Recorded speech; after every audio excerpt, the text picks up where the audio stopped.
Welcome to the first session. My name is Andrew Mason, and the brother to my left here is Mr. Amir Thompson, Questlove, and welcome.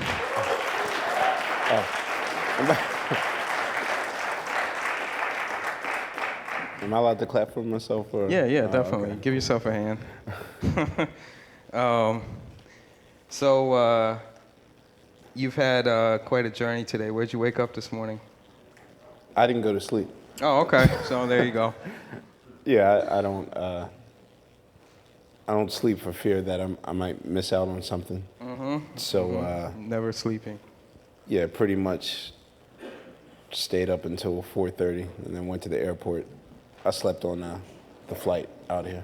Okay. So if I have bedhead, forgive me. Yeah.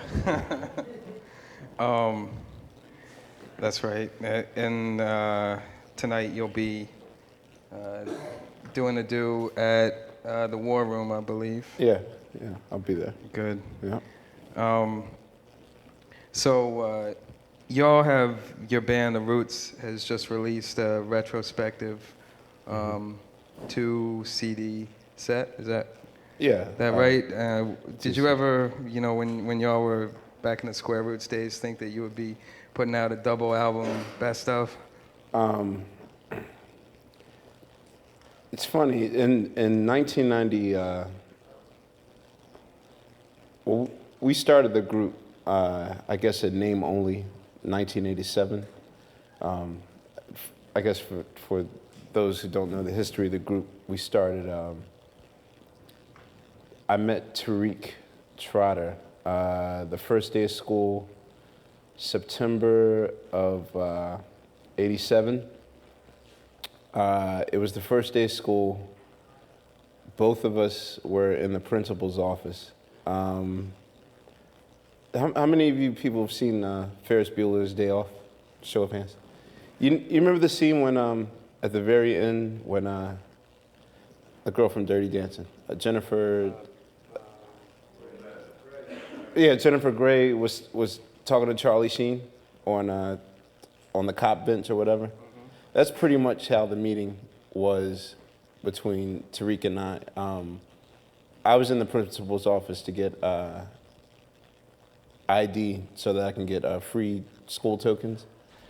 And he was getting suspended on his first day of school.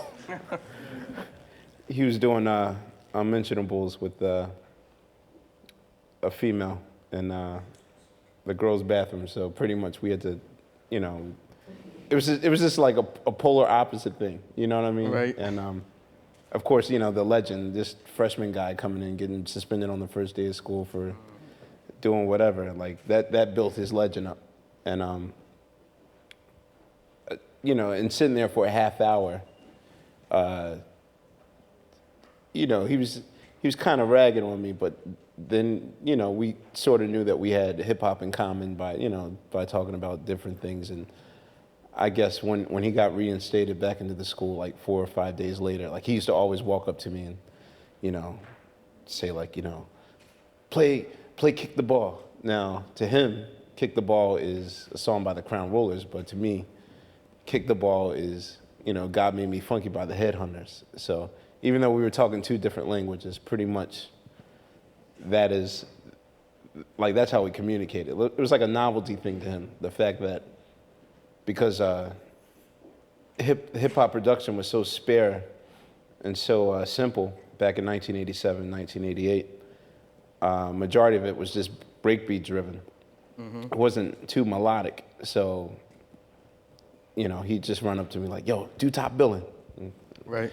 And that's how he would impress the girls. Like, yo, he knows everything. He play top billing. And then I had to play it on the locker room. And then, So kick the ball for the people who don't know is sort of a legendary early golden era Philly rap record. Yeah, the Crown Rollers. Yeah. By the Crown Rulers. Yeah. And it used the God Made Me Funky break. Breakbeat by the Headhunters, which also Steady B used right around that time. I think. De La also spoofed it on the 3 Feet High and Rising album with Take It Off. So that's right.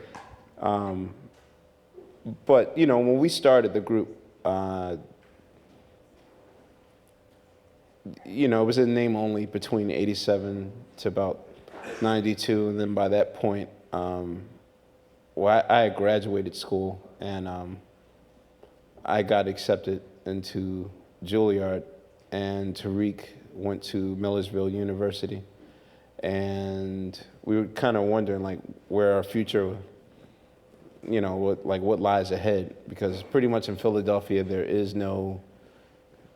was zero outlet whatsoever. I mean, we had Rough House Records, but besides a internship and that type of stuff, really there wasn't anything going on in terms of doing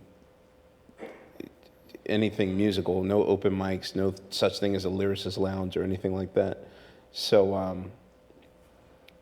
in 1992, we kind of asked ourselves, like, okay, what are we going to do with our lives? And that's when we decided to actually take it to the streets and just become street musicians and set up and see what happens. And once it caught on and we eventually met our management some 4 months later, and the whole idea of making a record, that was 1992.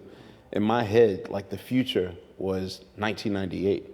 I couldn't even see that far. I think that's one of the, I actually think that's one of the main problems with music, or maybe life in general. Like, not too many people play chess to the point where they actually think about what are they going to do. Like, I had no thoughts of, okay, 1993, I have a record deal. Will I still be here? Will I still be relevant in 2003? Like, that was too far to think about. Like, I'm thinking, the world might implode. I'm thinking, could be the Jetsons. Like, 2000 seemed like the future. So, in no way did I think at that point that in 2006 I would be releasing, my 11th record, or that type of thing. That's especially in hip hop. Like, you're done in 4 years. So That's right. Yeah, I remember when the Fat Boys and Run DMC, they were the only ones who had actually multiple albums out. Yeah. Mm-hmm. Yeah, so that, the whole thought of once we didn't catch on like wildfire, because once, when Do You Want More came out, and I'm not saying, like, okay, well, no one thinks like me in hip hop or that type of thing, but I mean, I'm the kind of guy that would, I was so obsessed with like making critically acclaimed records and that type of stuff. Like, I would go to the library, I would read all of, like, Vince Aletti's reviews in Rolling Stone. Like, even if you were to go to my house right now, the house that I grew up in, my father has left my room unscathed since when I've been there last, and pretty much, like, there's about 400 reviews. Rolling Stone, like, Rolling Stone will always do the main review, and they would do like an illustration thing. Like, I put all those up as my wallpapers, and I will always leave a space for, if the Roots would eventually make records, and I would write our record reviews, and I would envision, okay, this is our first album, this is going to be our second album. Then the fourth album, we're going to suck, and they're only going to give us 3 stars in here, and, that type of thing. Like, that's what I was always, thinking about. So once it didn't catch on, because I just thought that, okay, if it seemed new, if it seemed fresh, they're going to love it. Because when De La Soul released 3 Feet High and Rising, I mean, Nelson George, he danced to Jake. He wrote this marvelous, I thought it was my group, and I was just a fan. I was reading Billboard magazine. Nelson George at the time was the head, one of the head writers for black music at Billboard magazine, and pretty much he had a very influential voice in, as far as, like, being critically acclaimed. Like, I guess between him and Greg Tate, those two were like the gatekeeper of black reviews. And if Nelson George or Greg Tate endorsed your record, and then all the other critics, Robert Christgau, you know, all those cats from the Village Voice, all the hip cats would then acclaim your record. And when he wrote, you know, his review on De La Soul's 3 Fiat and Rising, I thought, okay, well, this is our chance. So, not that I was trying to make a 3 Fiat and Rising, but I just figured, okay, well, this seems like something pretty new in 1993. Let's see what happens. And one thing I didn't take into account was the release of The Chronic had really opened the floodgates to how we thought at the time. Like, I consider The Chronic to be like sort of like a double-edged sword. Dr. Dre's The Chronic was an album that I guess for the first time in hip-hop's history allowed an artist with street credibility to actually do big numbers. And to me, that was like the equivalent of Eve biting the apple, you know.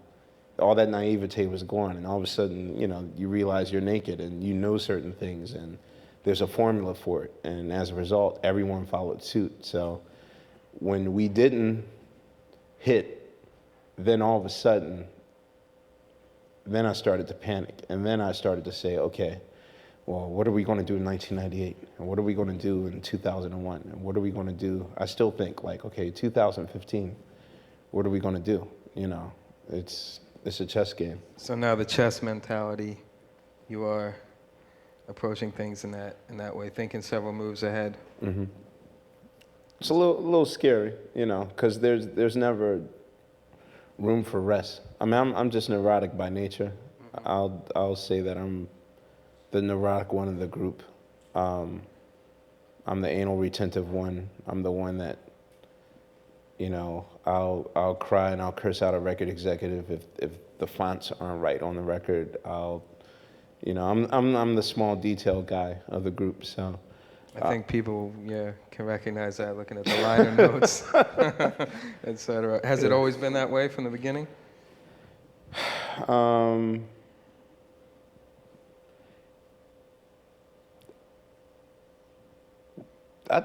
don't know if it's, I guess mean, the dynamics of the group, you know. I don't know, it makes me seem like a control freak. I'm just, you know, I think I just make product that I would like, you know. And I'm just a guy that, you know, I like great liner notes. I like the science of a record as opposed to, you know, people can listen to a record on surface, and I'm more interested in, you know, what was the time of the record, you know, how many beats per minute was it, you know. I don't know the method to my madness at all. I don't know why I take interest in small details as opposed to the big picture. Mm-hmm. But, you know, that's just how I've always been. It seems like it's important in a group to have somebody at least who's going to be taking that role in kind of being responsible for the overall picture. I just think with the Roots, there is like there's almost like a triple standard. At least that's how I felt, especially in the beginning. You know, a lot of people felt that, oh man, you guys are killing the culture. Like a lot of surface critics or whatever would say, well, you know, you guys didn't use a 1200, or, you know, y'all trying to kill the culture by not using a DJ or that type of thing. I just always found out that I could never leave any detail to rest whatsoever. And a lot of early press that we had to do, you know, I found myself being quite adversarial to, you know, almost borderline defensive. And well, Pumpkin and the All-Stars was, you know, the house band, and hip hop wasn't always samples. And, you know, even going back to, not many people even know that the irony of Rapper's Delight was that, you know, they displayed 7, 8, or 9 things that would set the pace for hip hop in the next 25 years. from scatting, the sampling, the percussion break at the very intro of the Circle Hill Gang was from another record. Alan Hawk, Yeah, exactly. Symphonia. So it's the irony of them interpolating, getting a band to interpolate a break, Right. them sampling another record for the intro, and the strings from Chic, those were sampled, not used with a drum machine, but still the idea of sampling, them scatting, jazz rap, doing long, like there's a lot of first on that record, just besides that being the first hip hop album. Biting from Biting someone else's somebody rhymes. else's Yeah, there's like, rhymes. the list can go on and on, Definitely. And so you mentioned, De La Soul. How do you feel that, the native tongues thing influenced you? Because a lot of, I think that the roots are seen as a continuation of that lineage. Well, when they came out, I mean, I've always had a love for hip hop, and a love for records in general.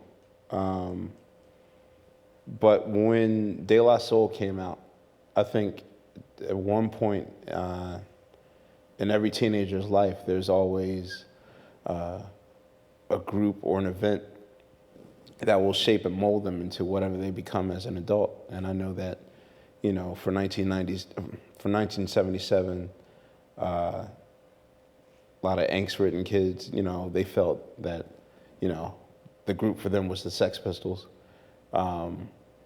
For me, it's like I seen three cats that actually looked like I did and had the same mentality. I think there's no one that's really involved in hip hop that can't say that somehow or some way or another that like Public Enemy's Nation of Million record didn't affect them in some way, especially if you're involved in production. So I'll say that's the first album that really got me, because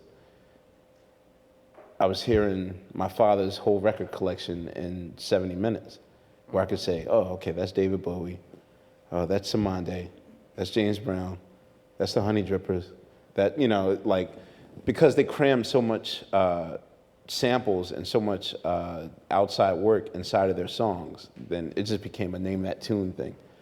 So when De La did it, and the way that Prince Paul's mind works, like he was going even further than where De La Soul, where Public Enemy was taking it. And Public Enemy was, they took some rock breaks here and there, but it was primarily soul, the basics, ultimate beats and break stuff, James Brown, Mandrill, Jimmy Castor Bunch, that type of thing. Whereas De La Soul, I mean, they could take from Marlo Thomas's Free to Be You and Me. They could take it from Schoolhouse Rock, because of that household I grew up in. I grew up with three very distinct record collectors. My father was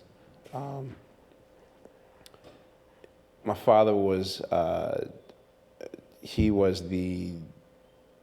very big on anything from the 60s and 70s, primarily in pop. So he would always play Abbey Road. He put me hip to Pet Sounds by the Beach Boys. Songwriter, he liked Tapestry by Carole King, Just As I Am by Bill Withers. So that was my father's music. My mother was very much into soul and into funk. So her record collection, like my father's stash was like 5,000 deep in the living room.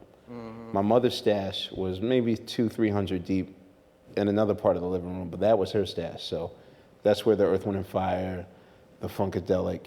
I think she judged her albums based on how crazy the cover looked. So Rufus and Shaka Khan, Marvin Gaye, like the soul stuff. My sister, who musically is a total weirdo. I mean, my sister was raised on AM radio. So that's where a lot of the space in between Pet Sounds and Chocolate City by Parliament, my sister was in between there. And, she's closer to my age. So, she would, oh God, she would play like what was this song by Little River Band's first song, Reminiscent or something like that, or Ambrosia's You're the Biggest Part of Me, like really like middle, like AM radio. AM radio. Oh man, like Brother Louie. That was a racist ass song, man. I was just listening to lyrics to that on like 2 weeks ago. Yeah, I didn't know that. They still play it. Yeah, exactly. No, I'm playing. I like that song. Yeah, so my sister was always the thin line between that. Like she was big on Phoebe Snow, James Taylor, Ambrosia. But then, depending on who her best friend of the week was in high school, then, she would bring in David Bowie and, the Ziggy Stardust stuff. And like a lot of her friends also had influence, or whatever guy she liked. If she was dating a football player, then, maybe he'd leave I still have it. One of the guys she dated, his name was Fletcher. He used to always play Showdown by the Isley Brothers. And he left that 8-track. That and Heat Waves, Too Hot to Handle. So I still have those 2 8-tracks.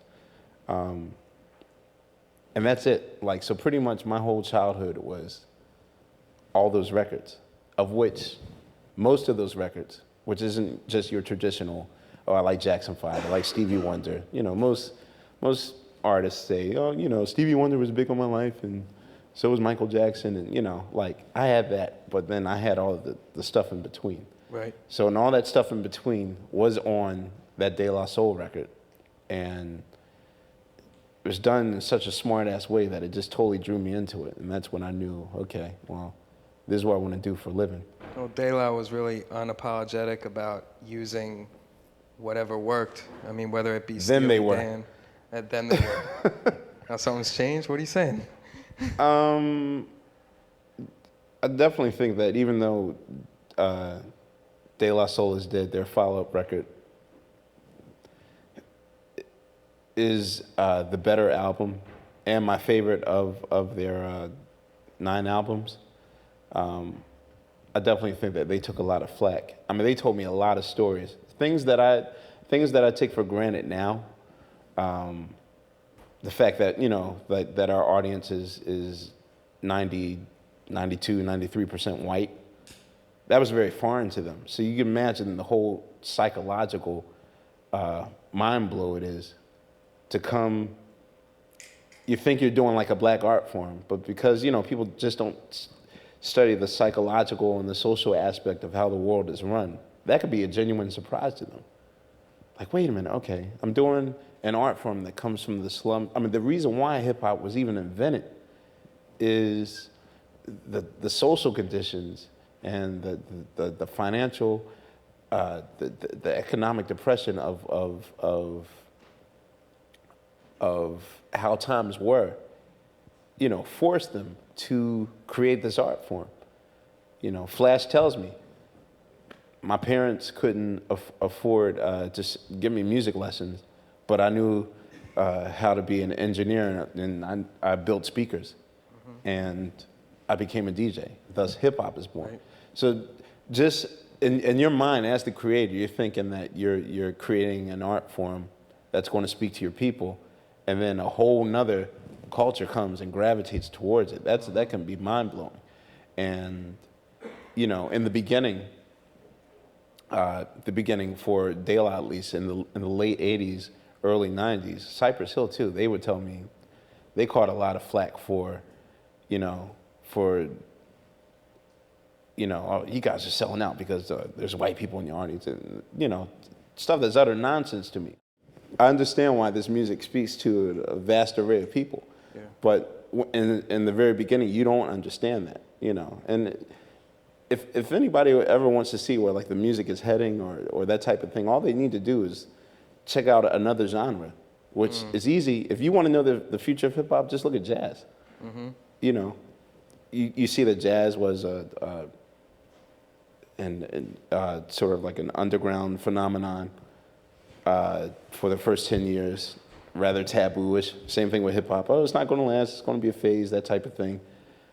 First 20 years of it, you know, periodicals were calling them, you know, heroin addicts and you druggies and, you know, you're the devil, and the government was against it, and, you know, that type of thing. Same with hip-hop. It was a threat, you know, FBI letters to NWA, that type of thing. Right. Pretty soon it's going to become your parents' music. You know, I'm going to be 40 in 5 years. I'll be a parent. You know, it's definitely like you can see the parallel levels of hip hop and jazz. So the fact that, you know, blues, jazz, rock, the fact that they were black art forms that eventually you could look at it two different ways: either abandoned by the people that created it, or gravitated towards another group of people that keep it alive today. I mean, it's absolutely no surprise to me. But because of the time period in 89, 90, 91, kind of to my dismay, you know, De La Soul felt it was somewhat necessary for them to sort of kill that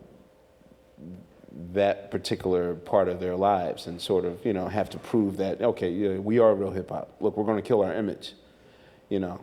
But as a result, it's not quite the same. And I know it's too much to ask a person who, you know, is 35, 36 to make the same records that you were when you were 19, 20.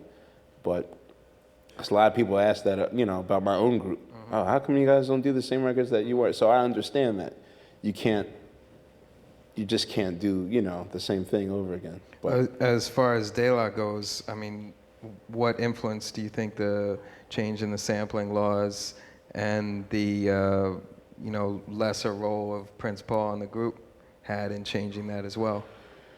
I mean, that's gotta have had a big influence in the sound. again, like everything that I state here is just my personal opinion. It's not law or whatever. I don't know. It's kind of dangerous to me when you mess with a formula that good. Like, it's good to grow and to explore. But I think that it was more important for them to break away from the chains of being dependent on one particular person to navigate the ship to whatever the destination is. And in the case of De La Soul, the navigator was Prince Paul, a producer, wonderkind from Long Island, who was absolutely just zany in his approach, his everything but the kitchen sink approach of music production. And I guess at one point, you know, even Dave and Pa said, you know, like they didn't want to be puppets for that long. You know, they felt as though, okay, well, we were crawling in the beginning, but now we know how to walk, so let's do it on our own. You know, same thing with Lauryn Hill. Like, Lauryn Hill's whole thing was that, you know, well, I need to show the world that I'm not the you know, the tambourine playing foil of Wyclef. You know, that I have my own ideas that I want to execute and that I want to display. And, you know, so it gets a little, the lines get a little blurred when you're trying to do your personal agenda as opposed to what your audience sort of expects from you. So that's like an artistic tug-of-war thing that you... Yeah, how do you deal with that, knowing, you know, obviously you've said that you're a person who pays attention to reviews and that kind of thing, knowing what people expect, how do you, you know, relate that to what you might want to do creatively as an artist, and does that give you, you know, writer's block, or does it make it difficult for you to proceed?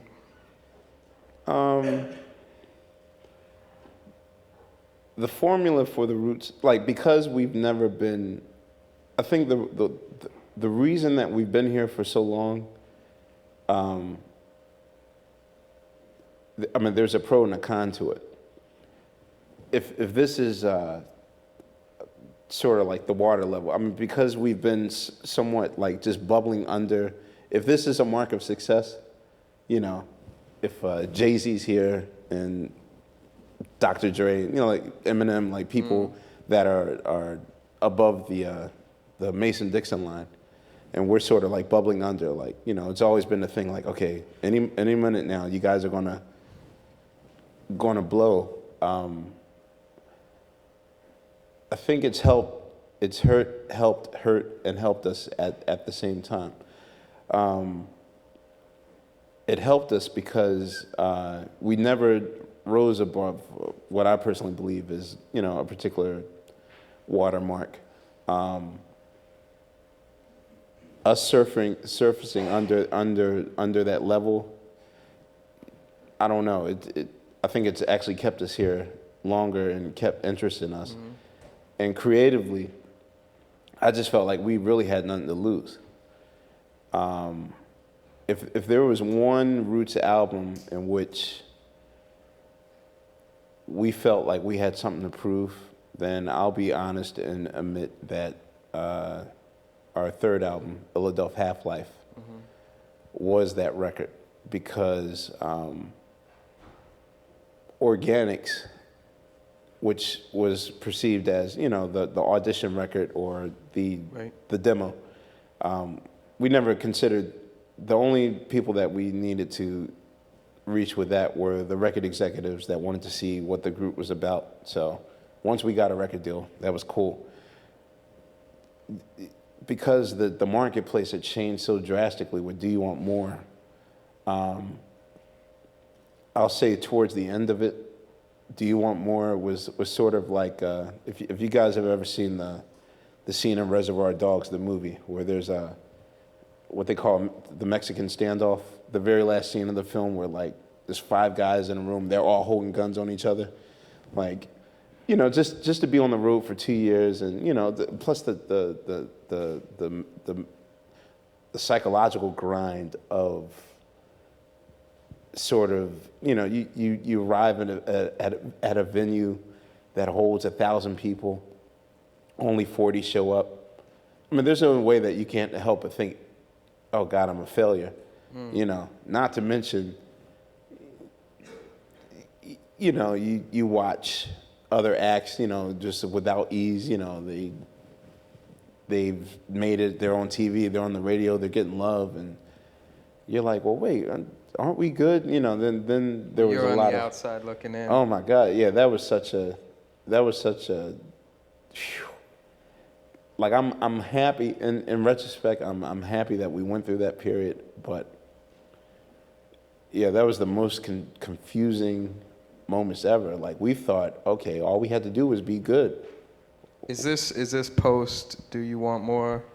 This is post Do You Want More, pre-Illadelph Half Life. So I'll say this is Do You Want More was completed April of 1994,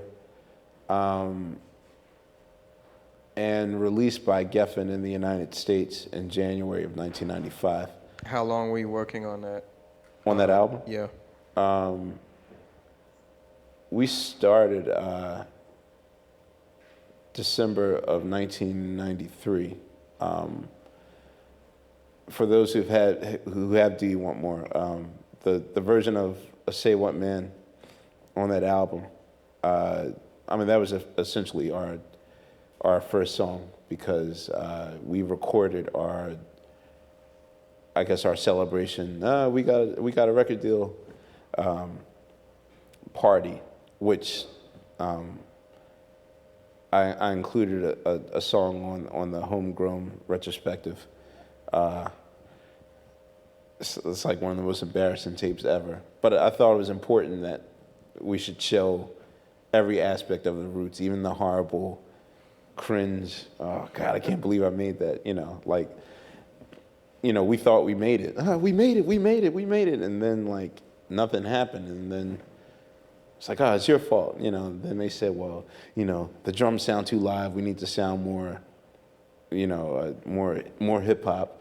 And then I was like, well, you don't talk anything except how dope you are as an MC. And, it was just like, it was a very tense filled time. So when we got to Illadelph Half Life, that was our conscious effort to make a real hip hop album. Even I mean, that was the time I felt the pressure, like, okay, we got something to prove.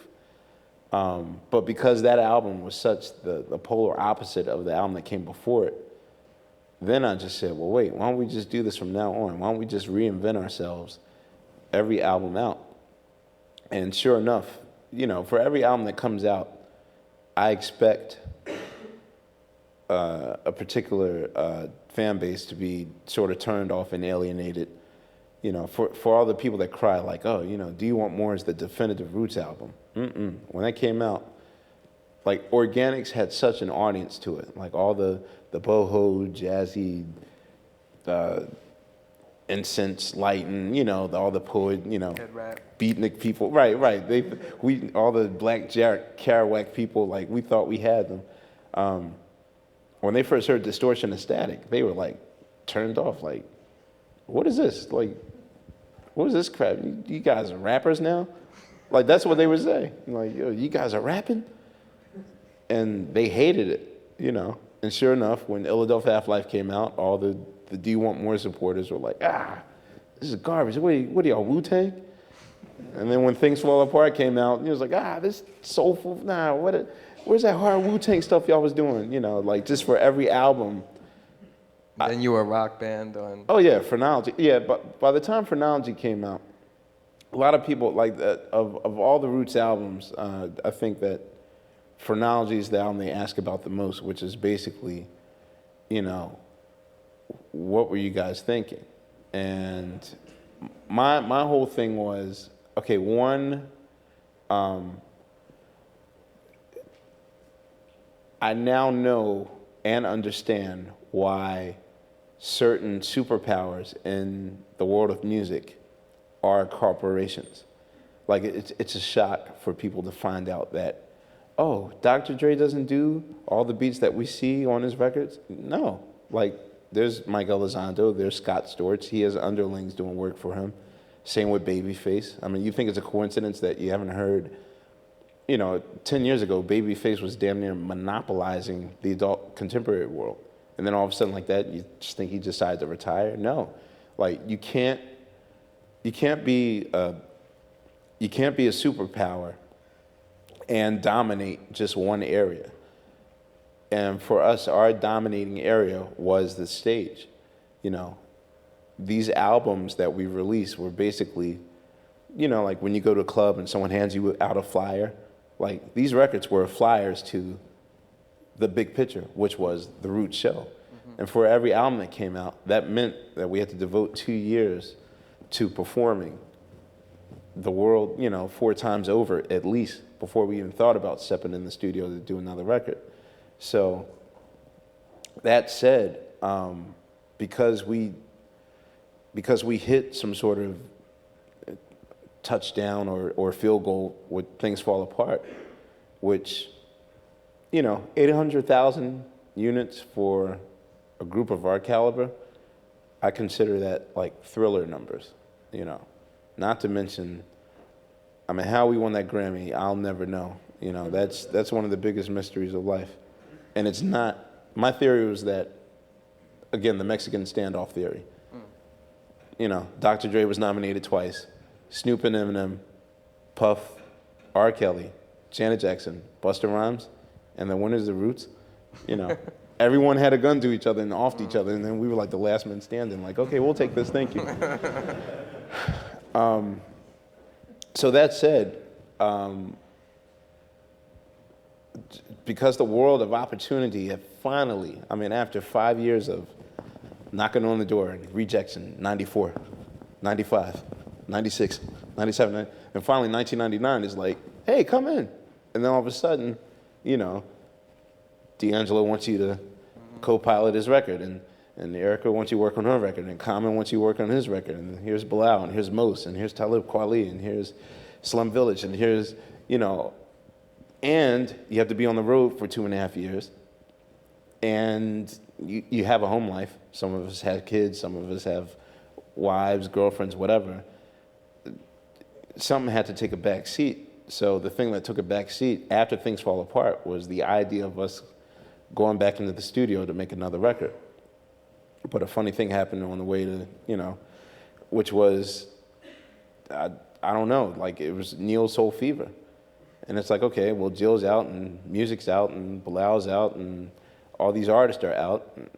It's like, well, what do we do? And it was a risk, but I knew something told me that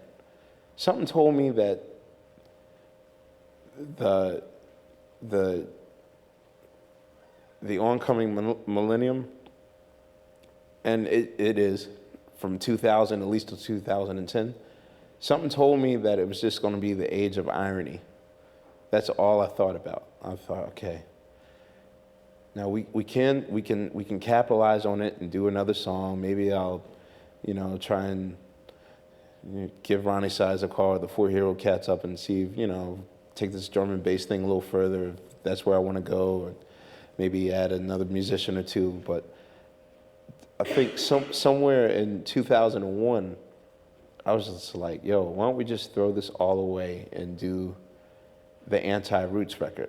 Like, I had a feeling that no matter what we release, one, we were going to take a beating, because by that point, I mean, we were just getting so much critical acclaim that I started feeling guilty, And then on top of that, like, there was just no evidence of a reward. Like, there's still no, okay, we won gold and there's a Grammy, but, financially it was the same situation. Socially it was the same, I could still, okay, maybe I was cool, because by this point people started, recognizing this, but, Tariq's at club, his whole story is, well, they still made me stand in line, so it wasn't like they were, it wasn't like they were rolling out the red carpet or anything. So I just felt like something was in the air, and I felt like we were going to take a beating. So if you want to call phrenology, or that Eminem moment in 8 Mile where he decides, okay, well, I'm going to beat you to the punch and beat myself up before I give you a chance to do it. Now, whether that's psychosomatic or being a self-saboteur, I don't know, like, get a psychologist up here to overanalyze this situation.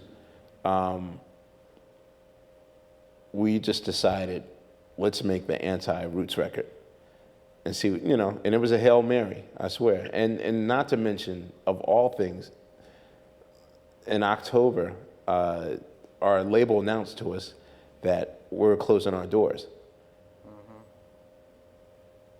So we're not going to have a label in 2 months. We had already had a nightmare of a 6 months first single situation with Break You Off. And now we're about not to have a label. So the only thing in our minds, like, the album's coming out in November, which is really scaring me to death, because like November 17th, 22 other albums. Like that is the most, like, this week right here is like the most important week in the history, in the music industry. This is, Black Friday is that is the week where the industry expects you to go out and buy. Spend your Christmas money. Yeah. And, there's 22 other records coming out. So how are we going to compete? So, we thought about all this way, months ahead of time. So pretty much we knew that phrenology was going to be the Hail Mary throw. For the people who don't know the terminology, Hail Mary in football is when you don't have American football. You just throw the ball up and hope somebody catches it somewhere. You don't have a plan about what you're going to do. Yeah. Where it's going to land. Caught it. Yeah. And luckily someone caught it. Yeah. And then it was like, we meant to do that. Thank you. But if it would have failed, okay. And then on the other side of that coin, Common's Electric Circus comes out a week later, Right. and just that crucial 7-day period was. I mean, a lot of people had their questions about his album in general, and I mentioned it because I was heavily involved in it. But not many people know that that was a very crucial 7-day period of the album's life. We just got lucky because the people at our label decided to approve budgets that lasted all the way up until April. And then they all got fired. But we still had that budget money. So we could still make the Seed video in January, even though there was no more label. And we hired the right people, independent promotion people, to promote that single, even though there was no label. Common let 7 days go by and had no legs to stand on, so he had to let the album drown. So, that's... And as a result, he's very apologetic for Electric Circus now. Well, okay, I'm sorry about that. So it was two Hail Mary throws, So and yeah, luckily the Electric Roots... Circus was the one that didn't. Which is land. funny, because of the two, like, that's my favorite album. You know what I mean? I mean, creatively, if we're going to judge on strictly creative work, then, I love that album to death. But,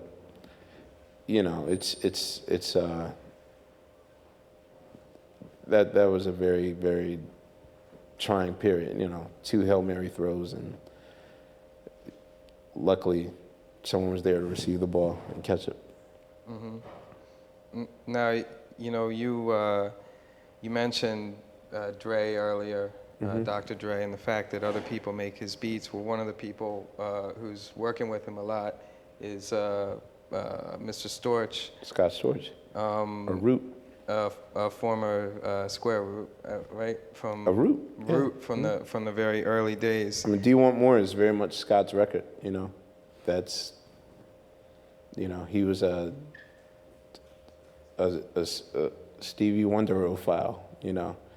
He discovered Inner Visions, and he was one of the first cats that I seen. Even though I knew what a Fender Rhodes was, a majority of the hip hop nation wasn't even hip to adding outside instruments to their production work. I'll give you the specific moment when there's a song by The Far Side on their debut album called Bizarre Ride to the Far Side that is called For Better or For Worse. And Jay Swift, the producer of that song, used a live Fender Rhodes. And the week that came out, like that literally changed the game for a lot of people. Even Pete Rock was like, "Yo, what's the name of that thing? The little dreamy sounding keyboard thing? Oh, Fender Rhodes. Where? Oh, damn, I gotta get me one of those." Like when, literally, like I was in front of Pete when he first heard For Better or For Worse.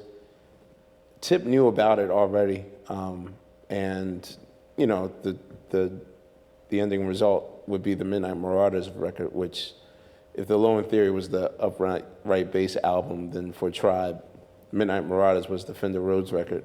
And for us, when we heard that, I was like, because there wasn't that much Fender Rhodes on the Organics record. We were still just drums, upright bass, and that was it. But yeah, when Scott brought a used one, and we just sat there and just listened to everything that we ever done. Like, yo, try this song, and And Distortion to Static has that intro that's all Rhodes, isn't it? Yeah, I mean, pretty much that was the sound Built of the around Roots. that riff. Yeah, that was the sound of the Roots for, a good 4 to 5 years, and then Phrenology came, kicked it off the ledge. It seems like Scott kind of took,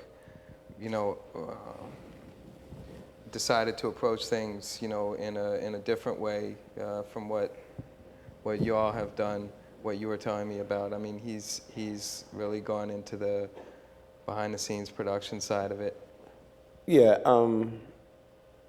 Scott got involved with the Dre camp during the time that we were doing the You Got Me record.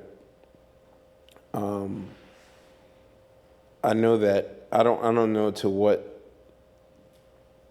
level our keyboard player Kamal was socializing with Eve, but Eve, the rapper. Well, back then she was the Eve of Destruction, but she had caught the ear of Dr. Dre, and he had signed her to Aftermath in late 1998. So I know that Scott was begging, like, yo, introduce me to Dre, introduce me to Dre. Let him know that introduce me. She introduced Scott, and knowing Scott, I think he started instantly. I think the very first thing that Scott did for Dre, he's like, well, go ahead, play something. I think was the Still Dre. Scott has a very choppy, melodic style about his songwriting approach. Very staccato, very rhythmic, still melodic. So I know that he was with Dre and loyal to Dre for a good 3 to 4 years, and then he did a small apprentice thing with Timberland. I know that Scott did, without credit, like I know he did Cry Me a River for Justin Timberlake. I know he did Hola Ho Vito for the Blueprint album for Jay-Z. And then, that's pretty much the name of the game. Like, you have to, Kanye West did it for Bad Boy. If you're a beat maker and, you make the hot beat, the hot song of the moment, everyone's going to come after you. And then you want to capitalize on that. But I think it's virtually impossible for one human being to work and produce that mass volume. It's like product, like the supply and the demand of it is too much to handle. It's like a flood, and you're running to try not to drown. So the next logical thing you can do is either find minions or find workers, so to speak, to help you keep your brand name alive, and eventually, I guess you could step out of that. That's how 90% of the hip hop nation gets its start. I mean, not many people know that Pharrell and Chad were apprentice of Teddy Riley. Like Pharrell wrote Rump Shaker for Rex and Effect, and Use Your Heart for SWV, and before he finally got put on as the Neptunes. Like, that's the name of the game. And the engineer that originally worked with them back in that day is still working there. Oh, Andrew, with them. yeah. Drew Coleman, who is, if you read the fine print on the Neptunes records, is on all of them, and he's sort of the hidden ingredient. Yeah, he is. I worked with Drew a lot. Well, when I worked on the Nerd record, pretty much all that, in Virginia Beach, it's a very small community, so the studio that they were using at the time used to be Teddy Riley's studio. Right. So it just changed its owners. Yeah.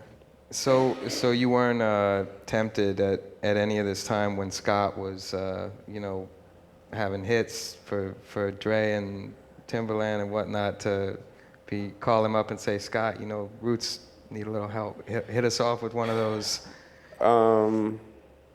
Give me a lean back, man. We've got another one of those. It sounds like that, right?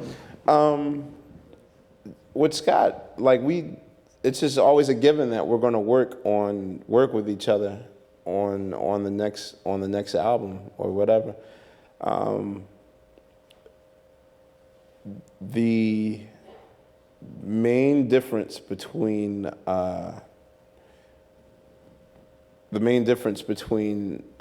Scott's involvement with the Roots pre-Tipping Point and Tipping Point was that I opted not to go to Miami, where he resides now. Scott's always come to Philadelphia. I mean, he's lived in Philadelphia, and I opted not to go down there. So one of the dangers of, not dangers, but one of the things you sort of expect in hip hop is what I call demo-itis, which is whenever a demo, at least I like to control the atmosphere for which demos get distributed in the Roots camp, because what happens is you come up with an idea, you execute the music. Tariq might write a quickie verse or whatever. It might not even be the verse to that song. Like, he'll just spit something to see if it sounds natural enough. And then we all make CD copies of it, and then we live with it. One of the dangers of that is, 5 weeks down the line, if you have more ideas to it or whatever, then Tariq starts feeling iffy, like, I like it how it was on the demo. So we call it demo-itis. The thing with Don't Say Nothing from the Tipping Point, which Scott produced, was our new president, Jimmy Iovine, head of Interscope, got demo-itis, which was he heard some ideas that Scott did that as a band we were going to just basically take, as we have always done.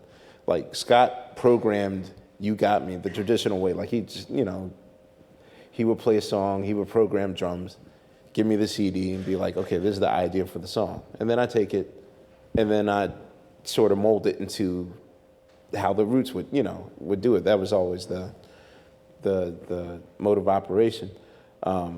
With Don't Say Nothing, in its demo form, Jimmy Iovine, who is the president of Interscope Records, when MCA melted and fell apart in December of 2002, of the 30-something acts that were on that label, only 7 of us got saved. Talib Kweli got saved because Dr. Dre liked Talib Kweli. Basically, Jimmy Iovine called Dr. Dre and said, okay, who do we save? Who do we let drown? So Dre's like, well, Talib's hot, so let's keep Talib. Common was about to drown, but because, and the irony of it all, because Common had did a Coke commercial, much to the dismay of his fan base and Profuse 73, who did this like long ass like 5-paragraph diatribe of how Common's of the devil because he did a Coke commercial. That Coke commercial was initially slated for the Black Eyed Peas, whom pre-Elephant, were the minions of the Interscope label. Without telling Jimmy, they accepted a Dr. Pepper commercial, which then prevented them from also endorsing Coke. So Jimmy Iovine didn't want to let this $1 million campaign that he worked so hard to get go, so he decided, well, I gotta find somebody to be in this Coke commercial. And Common, come here. So because Common saved his ass by doing the Coke commercial, Jimmy was going to let Common go because of the electric surface debacle, but said, yeah, he was a good kid. I like him. All right, we'll save him. So that's how, just that, that Coke commercial saved Common's ass. So he got saved. We got saved because the Seed was doing big business for phrenology. Mary J. Blige naturally got saved. Blink-182 got saved. And then pretty much, I think they kept Avant as well. Then they let everybody go. Now, the only problem is, okay, we're now part of the Interscope empire. Now, I know for a lot of aspiring young producers and, rappers or whatnot, they'll look at whatever the hottest label is. Like when I grew up, oh man, we want to be on Def Jam. Like we got to, all my little drawings of my record reviews, all of them were on Def Jam. Oh, the irony. Yeah, it was all on Def Jam. Sometimes the best just won't do, So already I felt kind of skeptical of the situation because you have one man that is controlling the careers of probably the most successful people in music now. He's hands-on with U2. Him and Bono talk everything, So it's like, you're controlling U2, you're controlling No Doubt, and Gwen Stefani, Ashley Simpson, Eminem, Dr. Dre, Snoop Dogg.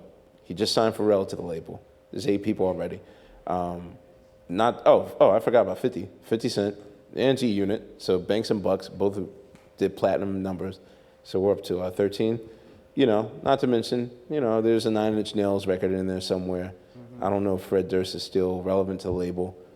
Beck still does platinum numbers, so you're dealing with 15 to 16 acts that are multi-platinum. At the very worst, 1.8 million. At the very best, 10 million. And here comes the only black group of musicians with a record deal. The Roots are the only group of black musicians with a major recording deal. We're limping on our gold legs, but Common, who released Electric Circus, Mos Def also got saved because of his movie career and the HBO show. No, to Jimmy, he was, the guy from the HBO show. Okay, yeah, he can come too. So it was very much like that. It felt like some mafioso thing, like, hey, you guys can come. So, the only artist that he was excited about was Mary J. Blige. And what really scared us was the fact that the Love and Life record, the album, they were like so hands-on, and Dr. Dre, and we got to call Puffy back, and they took it and it fumbled, and then everyone got scared, and then we were just like, we're so dead. So we go to Jimmy's office, meeting him for the first time, and it was a brief 10-minute meeting, and we sat down, and it was quiet, a lot of affirmative head shaking, no one say anything, and then he says, yeah, I didn't like your last record. And we're like, okay.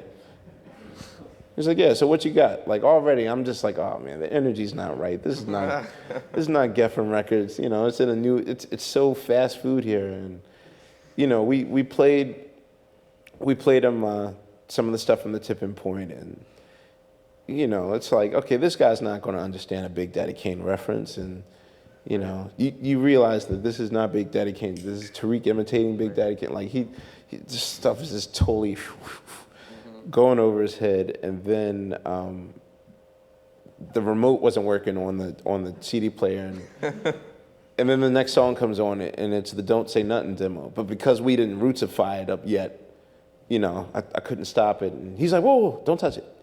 And he's listening, and all of a sudden, he starts moving.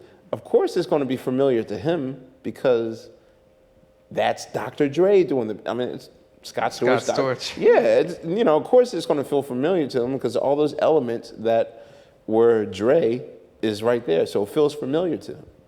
And then he says, that's the one. Now, because we're just totally like a fish out of water, it's like, okay, well, we want to definitely go with the energy. Like, his whole energy had changed.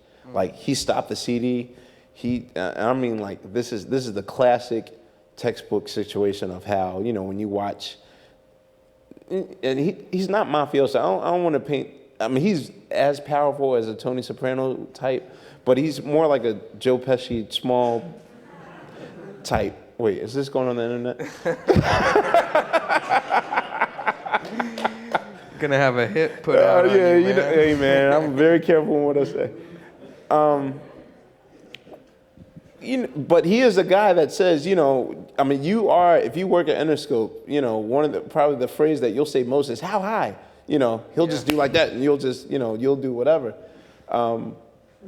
And all of a sudden, because of his energy changing, all of a sudden, the 5 or 6 executives, like our marketing guy, our A&R person, and everyone else that was very hands-off to us. You know, they were basically happy with us being led to the slaughter. We don't care, like, you're not messing up our benefits. All of a sudden, they're returning our phone calls. And we're like, what? So what? Jimmy's happy, so now you guys are actually going to approve this budget? And yeah, you know, Jimmy's happy, he's excited. You know, he brought the marketing people down and everything. He's like banging the desk, and, you know, he put in calls to Stephen Hill, BT. You know, I'm going to have this video made for you in 3 weeks, and you're going to play it. And da-da-da-da-da-da-da. So we just thought, okay, he didn't like the last record. He loves this song. He's not big on artsy fartsy, pretentious, you know. Big Daddy Kane references. Yeah, and, you know, all that derivative stuff from the past. You know, do we roll with it? Like, that was the biggest dilemma we had. Like, okay, do we roll with this energy, or do we go in the next logical step for the Roots evolution? Now, I don't know. Because it was so early on, I don't even know what the other option would be. Like, I wish I could tell you. Well, instead, no, actually, wait, I do know what it was. We went to Cuba, and we were thinking, okay, well, maybe we should make the Graceland album. You know, like, let's go to a whole nother country, give it some, you know, some new energy, and do that. But once this came into play, it's like, well, okay, we could do the world record later. All right, let's make Jimmy Happy record. And so we wanted to just basically make a very dry, normal album. And because I had studied all those Rolling Stone reviews, I figured, okay, well, you know, Bruce Springsteen made Nebraska a very simple, you know, voice and guitar record. Okay, there's no crime behind that. I figured phrenology was everything but the kitchen sink, and we were just doing everything that we weren't supposed to be doing. Let's do the opposite. Okay, so we're still going to throw off our fan base. It's going to be the opposite. It's going to be distinctive. Whew, we're cool. Whew, we weren't. And, you know, I mean, I don't consider, I mean, 400,000 is nothing to scoff at, but, you know, to me, like, I consider an album a success if it can at least reach the 500,000 goal mark. I mean, you know, we made it to 400,000, and probably the most frustrating experience of it all was the fact that because of the embarrassment of the failure, like, they consider that a failure. They were like, oh my God, we failed. Like, we own MTV by the neck. We own BET by the neck. We own Clear Channel. You know, we call and say, yo, no. You know, like, we control the world, and somehow, you know, he said, like, wow, like, I thought I had it. Like, 10 million people brought the Love Below speaker box, but I couldn't make 500,000 people buy you guys' record. So their logical response was to sort of, you know, just let us off into the slaughter by, like, ignoring us. So there was a lot of this going on. Like, you're not there. You know, we'd be like, hello, we're here. Can you help us? And so we wrote a letter. And we wrote 2 letters. We wrote a letter to Sean Carter, who was, you know, about to take the president position at Def Jam, and we wrote Jimmy a letter, you know, and we just put it in logical terms. We just said, look, like, if we go, like, you're not going to miss us, you know, and you still got your 15 Platinum X over there. Just let us slip quietly, but, you know, we're not going to slander you in the press and all that stuff. Wow.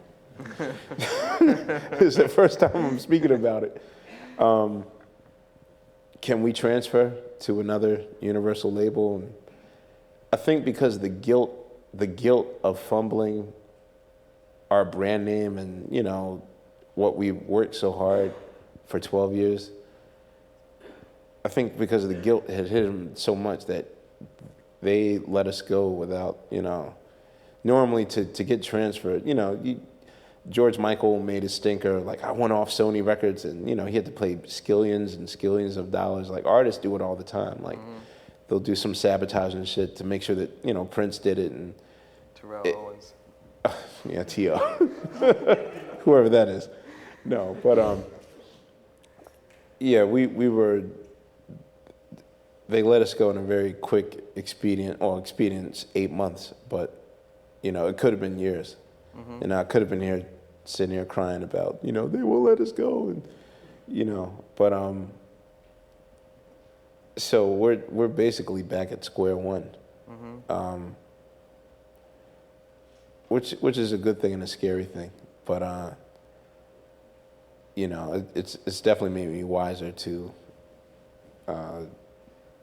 this actually being a business, and these are the things that I want our fan base to know.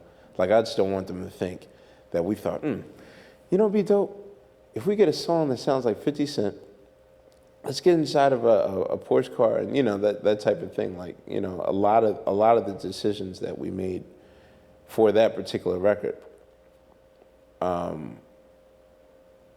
was definitely based on the energy of us being on Interscope, which is the equivalent of you trying to cross the street on a highway, and every car, like, just try and cross the street on the Autobahn, and cars are going 200 miles an hour. Yeah, you too would be careful and make sure that, you're not going to get ran over. But we can get ran over. We just got nicked. So. Yeah.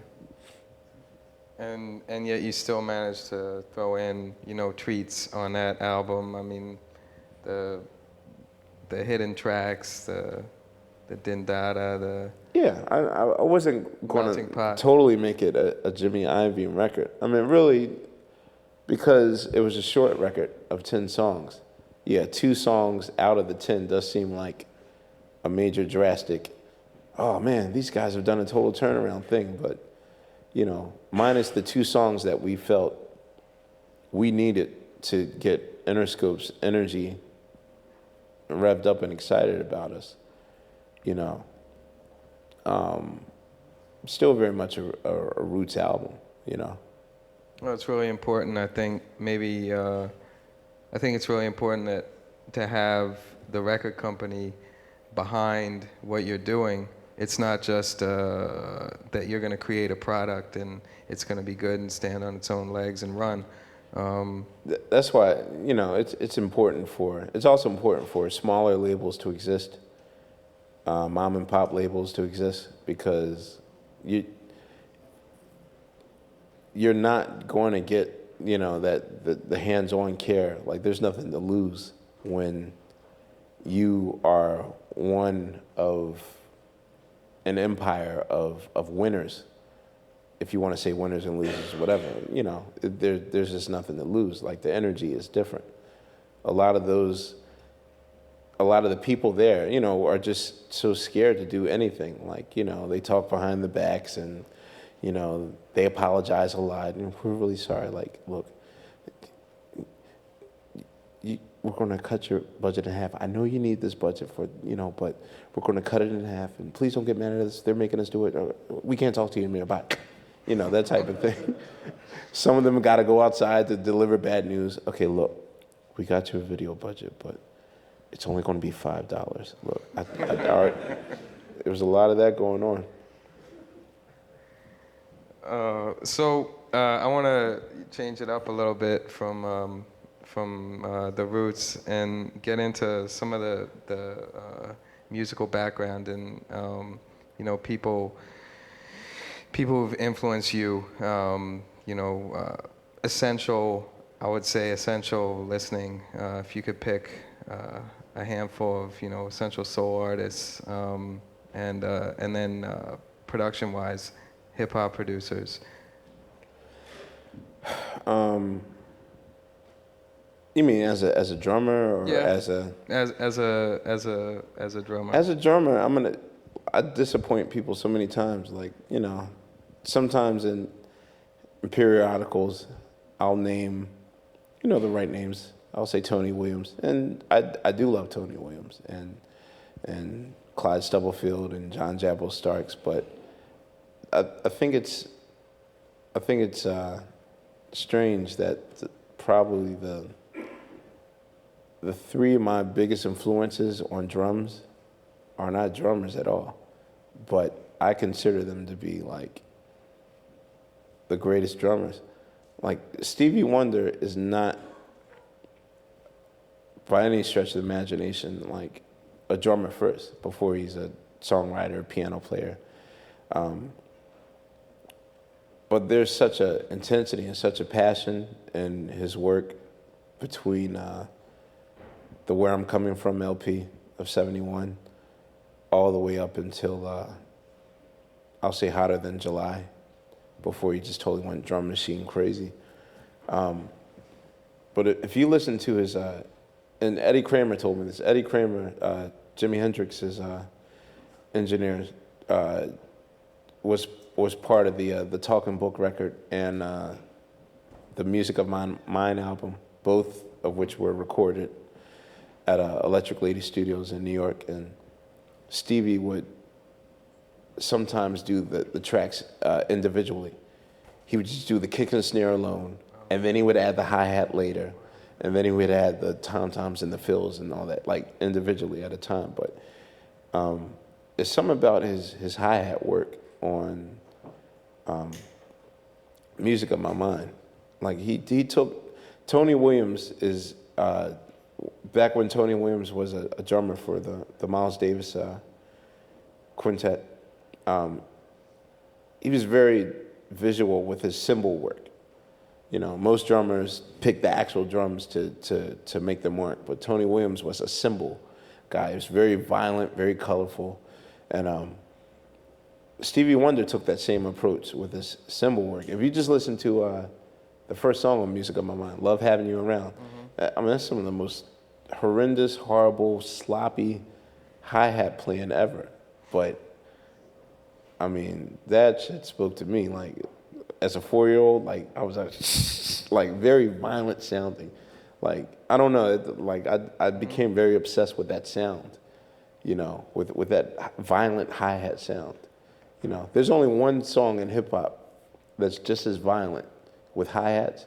If you listen to how the Bomb Squad chopped up Kool and the Gang's Let the Music Take Your Mind, the drum solo for Ice Cube's America's Most Wanted, and the way they compressed that hi-hat sound. Like, I've been trying to recreate that sound. Like, it's the most stupendous, like, craziest sound. But as a hi-hat player, Stevie Wonder has definitely influenced what I do on the hi-hat. I don't know why, but I just find myself thinking of him when I'm drumming in the studio. Number two, another drummer. There's four altogether. There's a proper drummer, Steve Ferrone from the Average White Band. I mean, he can do no wrong in my book.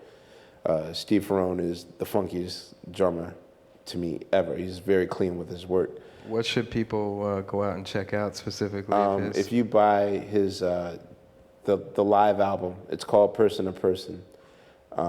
It's a double CD, double LP. I'm 35, so I still listen to records. Steve Ferrone's work on the Average White Band's albums, they're all crazy, but that particular album, that's the album that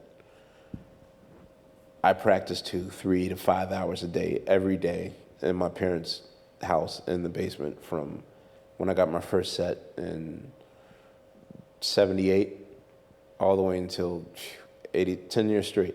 Like, that's the album I would shed to. Also sampled by Tribe Called Quest for Check the Rhyme. Yeah.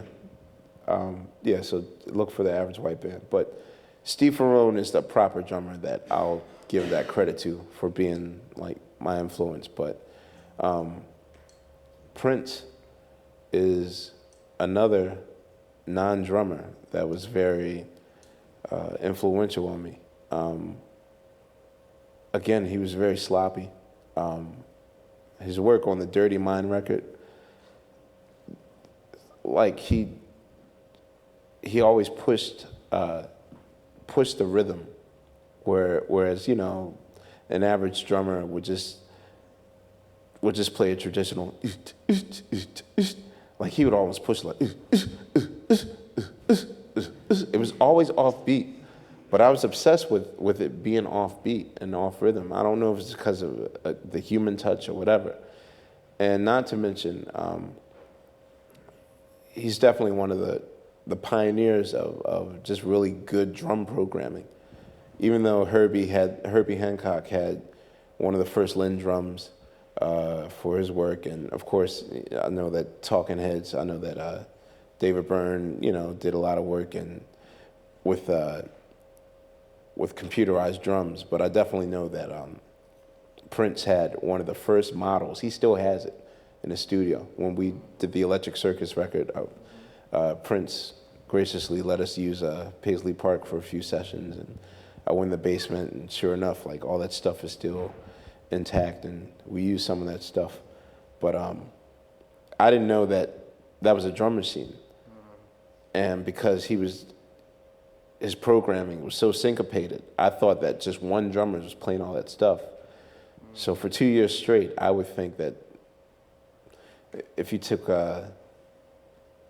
777-9311, a song that has a very complex, near weather reportish hi-hat pattern that no human being can really do. I thought That's the time.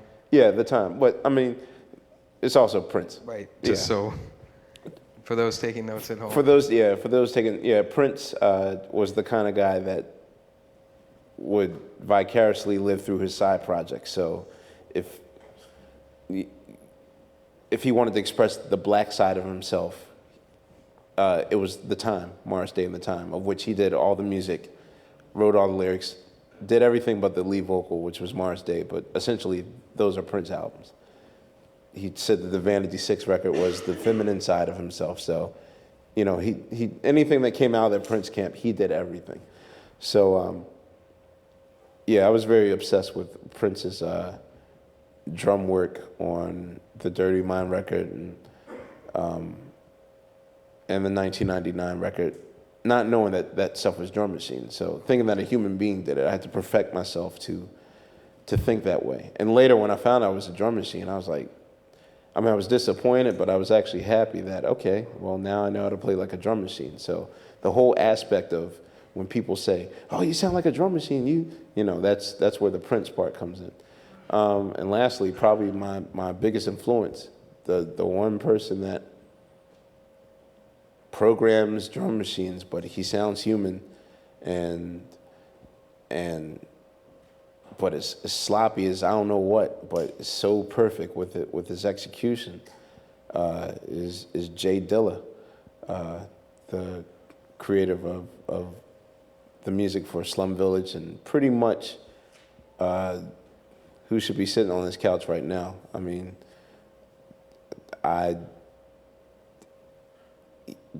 the way that he programs his music is I can't even explain it to people. Like, one day, I'm pretty sure that I'll be able to come up with the words to explain to people what makes, in my eyes, like him one of the greatest drum programmers of all time. And I know people look at me like, blasphemy. There's Premier, there's Pete Rock, there's this whole but I will debate it like it's a presidential debate. I will campaign for that guy till the end of time. And he is one of the greatest influences on my personal style of drumming. And he's a drum programmer.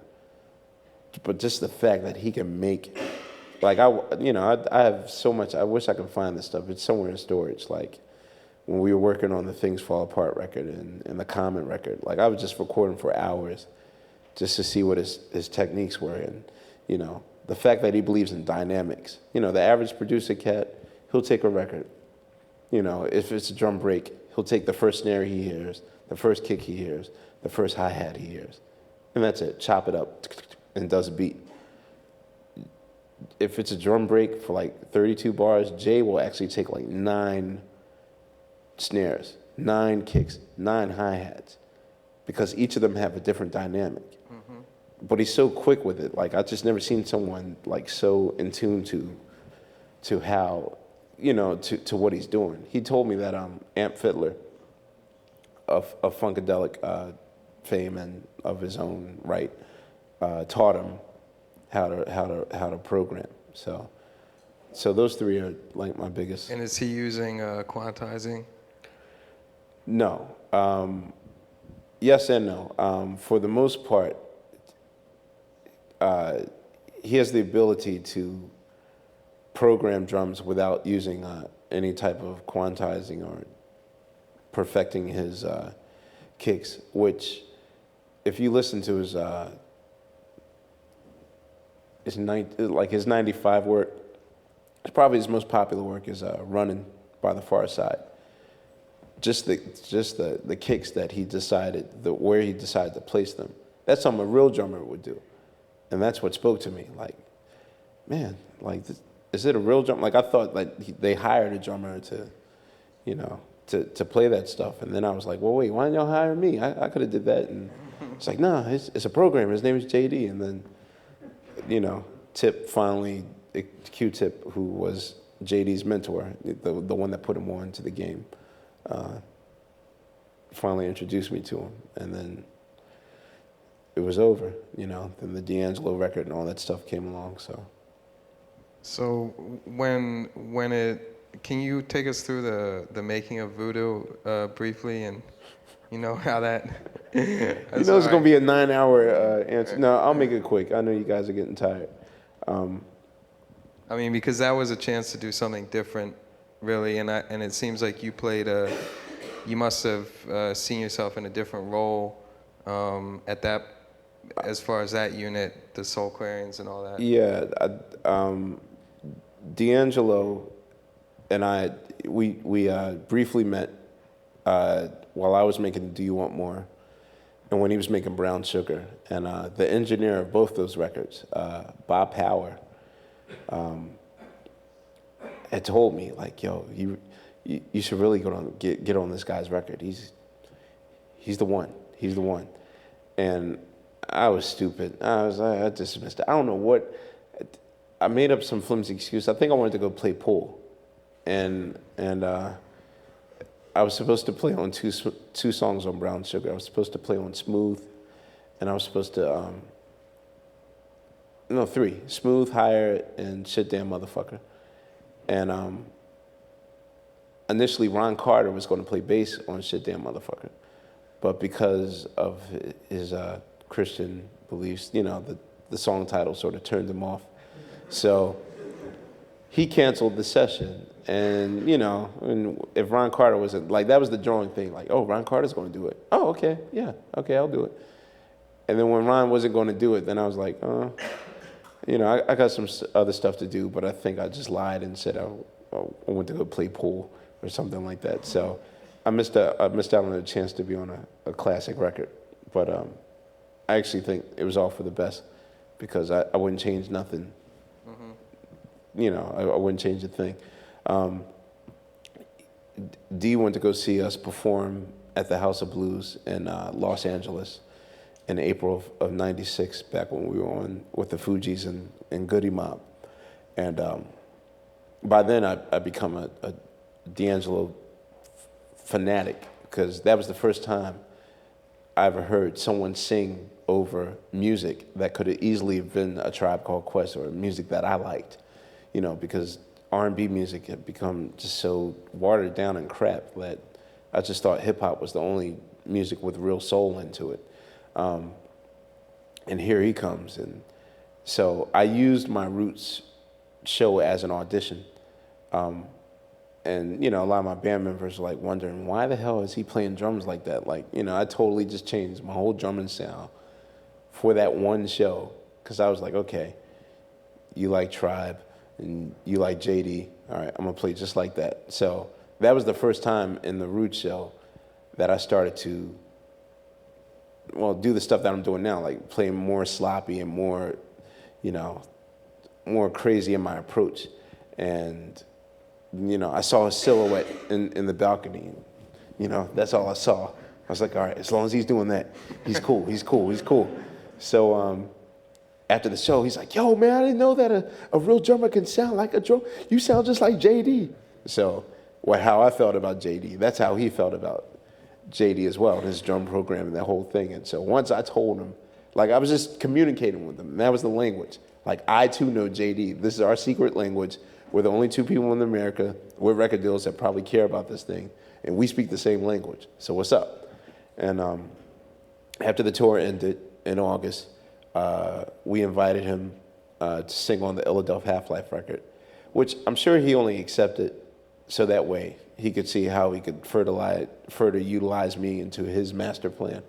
So, because we only spent 8 hours on the song, the Hypnotic song for the Roots album, and then the next 2 days we started working on Voodoo, of which we didn't do much talking. We spent the first day probably just testing each other's knowledge on, okay, let's see you can out-Prince each other.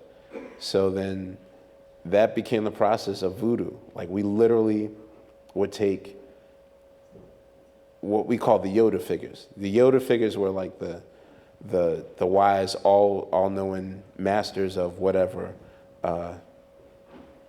music that we were into. Hendrix, Clinton, James, Stevie, Prince, Nina Simone, and we would literally, for the next 5 years, we would just go through their discography. And if something stuck, then we started working on a song. So for instance, for Prince, there's a song called Africa that ends D'Angelo's album.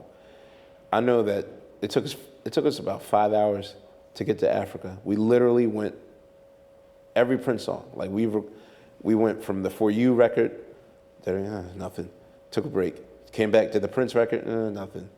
Came back, did the Dirty Mind record, Controversy, 1999, Purple Rain, Around the World in a Day, Parade.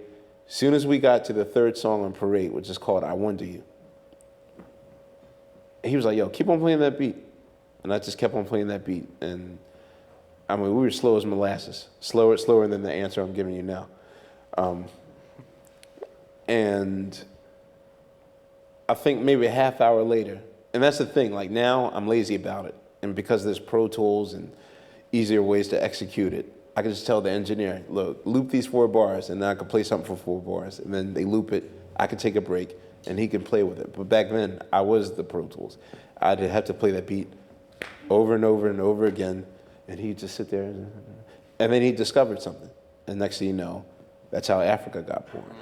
And then pretty much that's, the Chicken Grease song, we went through every Ohio Players, Westbound, not the Mercury Ohio Players, but the early Ohio Players. We went through every song on Pain, every song on Pleasure, every song on Climax. And then all of a sudden, for the Ecstasy album, I'm sorry, the Pain record, we were doing Never Had a Dream. And there's a drum break in Never Had a Dream that Brand Nubian used for Slow Down. Very stoic sounding break record, and the cymbal sounded broken, and I had to get some duct tape up the cymbal. And next thing you know, he's like, "Oh, stay on that." And then initially Common was going to take it, and D gave me that wink, like, I'm keeping that, right? And I had to go outside and explain to Common, like, look, okay, D said he'll give you one of his songs, and you give him this song, and that's the type of environment was in Electric Lady. Like, we were all living in that studio. It was like a commune, and every day was something different, like spending the night there. It was like one big ass. It was a sleepover for 5 years. It was me, D'Angelo, Erica was always there, Common was always there, Mos, Talib, JD, James Poyser. And every week it would be something new. Like Q-Tip would always bring in like a luminary. Like he would bring in like Russ Titleman, the guy that produced like the Doobie Brothers and stuff, and he'd tell us stories. And maybe I come back from tour, and then I have like from Japan a whole bunch of Soul Train tapes. We sit and we watch it, and it was a 24-hour affair. Like one of the hardest things about the Voodoo record was stopping it, because it was like graduating high school. It's like, okay, well, this is the last song, and are we going to see each other again? And what are we going to do? And it was like a sad thing to finish that record, but that was the greatest period. Like some of the music and the stuff that we did during between 1995 and 2000, like, was some of the best years of my life ever. So there's got to be a lot of that has yet to come out. Reels. Right now, I'm scoring. Dave Chappelle shot a documentary, so to speak. Dave Chappelle and Michelle Gondry of Eternal Sunshine of the Spotless Mind fame. We sort of redid the Watch Stacks thing. For those who don't know, Watch Stacks was a film that came out in '73 that featured Al Bell and his array of artists that were on Stax Records. They gave a concert. We recreated the spirit of that by doing a show in Brooklyn, September 2004, with Kanye. Basically, the Illadelph Phonics, the group of super musicians that I put together for the Jay-Z event. We backed up Kanye, The Roots, Jill, Erica, Deprez, and the Fugees, the reunited Fugees. So I'm scoring that right now, but we're doing it at Electric Lady in the C room, and I went into one of the storage space rooms, and sure enough, there's over 400 plus 2-inch reels of just Voodoo, Day 49, it's some 1997, Day 153, the Stevie Wonder stuff, and I don't know who would necessarily be interested in just us jamming, but there is at least over 200 hours of us just going crazy, because by that point we were using 2-inch reels as our DATs. The average person just puts a DAT on or a cassette on and jams, but he didn't want to miss a damn thing, so pretty much we had 2-inch reels going constantly. I mean, some of the stuff is just conversation. Like, yo, what did you do with that girl last night? Yo, man, she was bad, man. Wait, is this on tape?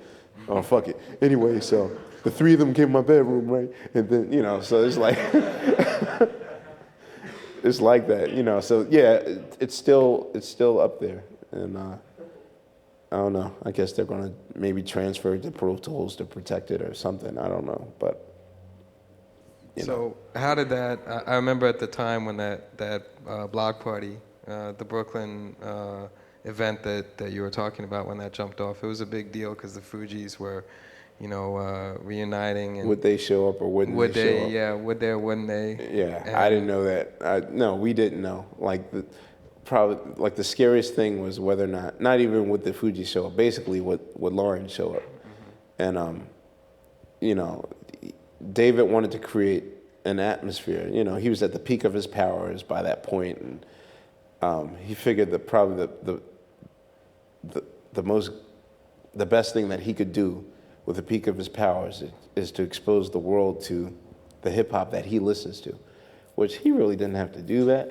You know what I mean? But the fact that he was willing to do that was a beautiful thing, and he used his resources to get some of the best people to shoot it. And the fact that Michelle Gondry, one of my favorite directors in video and movies, the fact that he's directing it and that Dave has pulled all these people in to make this event special. It was one of the greatest weeks ever. It felt like we were back at Electric Lady all over again. The first night, all 17, 18, combine all the acts, we were all on a conference call and cracking jokes at each other and that type of thing, and trying to figure out, okay, well, we want to do, Dave wanted us to do duets with each other, and okay, well, I want Jill Scott to do a song with,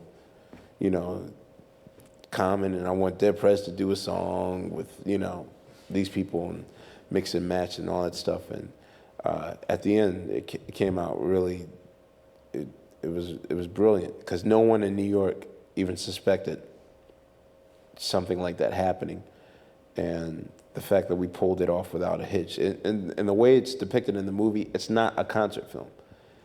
I mean, the narrative is basically Dave in his native Ohio, outside of Dayton, going around like he's doing this Willy Wonka thing where he's handing out golden tickets to various people and flying them and busing them to Brooklyn to see this concert, and it's brilliant. So we're trying to rush it now. I'm scoring it now. I know that we want to get it ready for Cannes because I know that, Cannes. We're trying to do it for all the film festivals, and I know that we'll either do some sort of tour thing behind it or that type of thing. With who's going to be touring behind it? Pretty much everyone seen the film is very excited about it. So I know that a majority of the acts, Fuji's included, like they're still on the road right now. I think they're in Europe,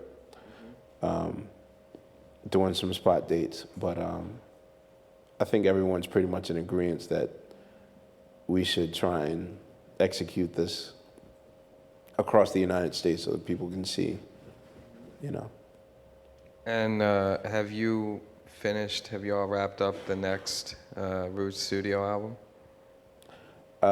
Yeah, it's called Game Theory, and it's our first Def Jam release. It's a return to form. Well, coming after the tipping point, I guess anything's a return to form.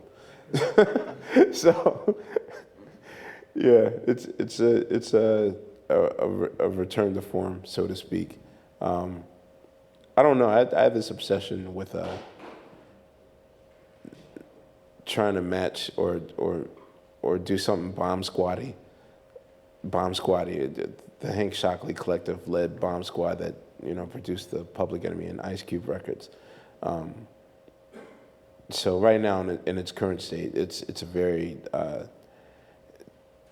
it's musical. It's dark. It's fast. I don't know what to call this record. Right now, I'm saying it's the political record, only because of Tariq's narrative. It's definitely the most anti-MC album that he's executed as of late. Last I checked, I think there's 0 songs about his lyrical prowess, which that's a big step for him to sort of peel those layers away. And I think there's only but so many ways that you can say your prowess on the microphone and actually speak to the people. So I guess in the steps of him actually revealing who he is, this I will call the political record. So when you say political, do you feel like, is there a political commentary on it? Is it influenced, has it been influenced by the events that have been going on in the last couple years? I think because of where he is, I know that he was deeply affected by the events in Katrina because his firstborn, Amir, lives in New Orleans. So that was affecting him personally because of, it's one thing to sit there and watch CNN and to see what's going on the television screen. Oh, man, that's messed up. Anyway, give him the remote. With him, it was, okay, I can't find my son. I can't find, and a lot of just of what has affected his son has somehow affected Tariq, and it's really coming out into in his lyrical content now. Is that something you feel like comfortable with including, in the sound of the album, The Roots? I think it's cool only because it's really going to give me an excuse to do something darker. I don't know why. I don't know where I am in my life right now that I'm just obsessed with darker sounding stuff, and maybe it's just something in me that really just wants to make something that feels like something from the Bomb Squad era. Like the closest I got to that was doing the Thought at Work song on Phrenology, but that was just one song. I want to make a whole album that sort of fits that parameter of darkness and playing with sounds and that type of thing. One of the big elements of the Bomb Squad was the layering of samples. Are you using samples like that? No, right now it's just not cost efficient for us to use samples like that. I'm sure that we'll utilize it. I know that we're now more than ever, we're going to try and incorporate also Jay Dilla on this record. Try and get a lot of production work out of him, because I just think it's a travesty that people don't know the extent and the range of his work. So if there is any sampling involved, it'll be probably in the work that he contributes. Either we'll recreate his samples or amalgamate the two together, or that type of thing. Okay. Let's see where we're at. I know it's like midnight, right? Right. Sorry, wake up, people. We're done. All right. I want to give the people out there, everybody here, a chance to, speak, and like to open it up if anyone has something that they like to say or ask Amir. They look like they need Red Bull. Let's get some Red Bull going. I think I covered everything. Yeah. How about that? Oops, don't burp. Hi. Oh, How about that? I mean, you mentioned earlier the band that you put on for a certain Sean Carter gig. How did that come together, the unplugged thing? And Jay initially. Okay, well, let me get it right, because she gets mad at me every time I leave her out this story. There's a writer, Dream Hampton. That's a very good friend of mine. She was one of the main writers of The Source magazine, well, back when it was The Source. But we pretty much hold her dear to,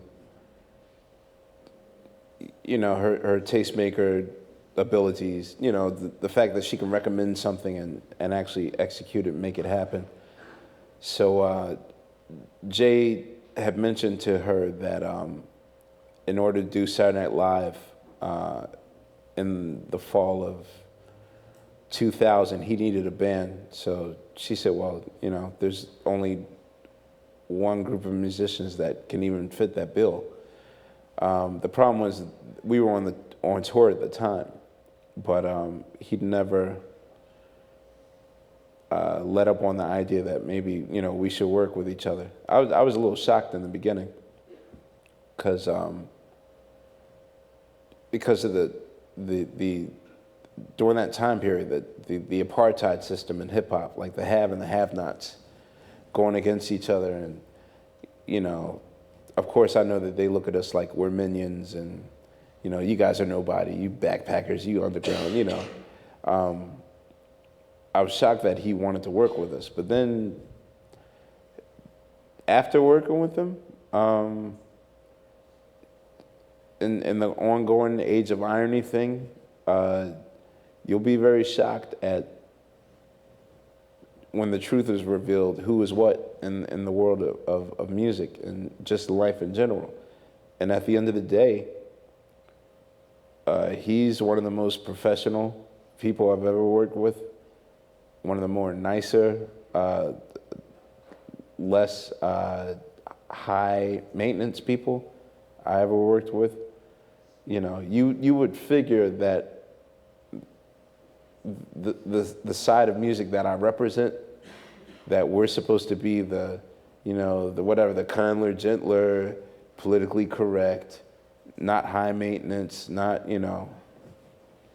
that's a lie. Like, I'm not getting into specifics, but if I can give you many a nightmare story about my so-called side of the fence and all the people that are supposed to be on my side of the fence that, you know, you would think would be a Mariah Carey or, you know, or just something in the land of being high maintenance. But with him, very normal cat, you know.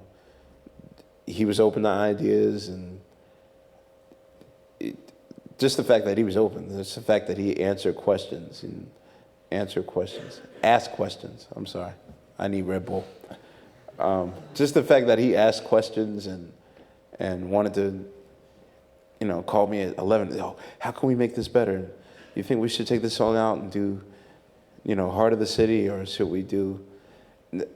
Not at one point. There wasn't a point where I thought, okay, your audience is going to be totally thrown off when they get a load of this one. Like, it never even hit me until maybe a day after that it finally leaked on the internet that the Roots did something with Jay-Z. Oh my God, you know, like, looked like the world was going to, you know, turn on its stomach. But I wasn't worried because I knew that as long as they let me have the final say on the mix, that it was going to be bulletproof.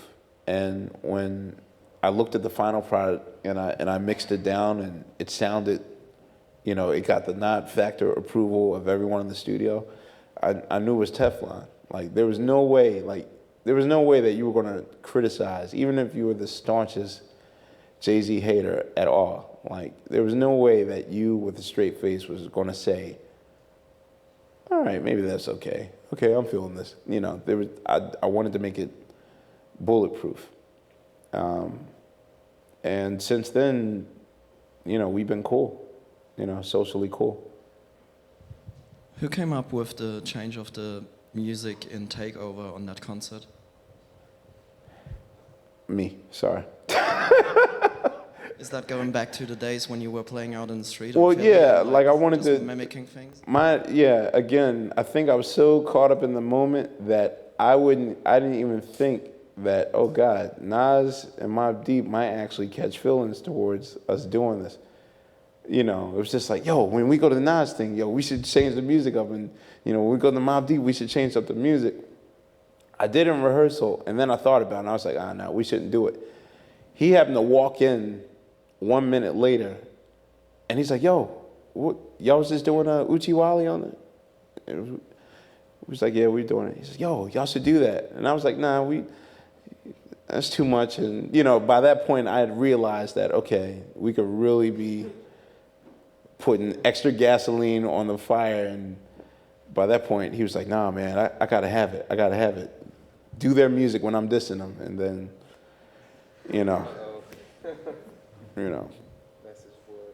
Yeah, you know, I did it. So add some ether to the fire. Yeah, I had accidentally suggested that, and we've since then made up with Nas and Mobb Deep, so it's all water under the bridge. Before I pass this one on, one thing that strikes a lot of people is, how do you guys keep the joy in playing? Because, I mean, you've been known, especially during the Organics, Do You Want More phase, of like playing hours and hours and hours of concerts. And obviously now you got to protect yourself and your mental and physical sanity at some stage with like all those tours you're describing. Like, how do you balance that out over the years? We have different tour buses.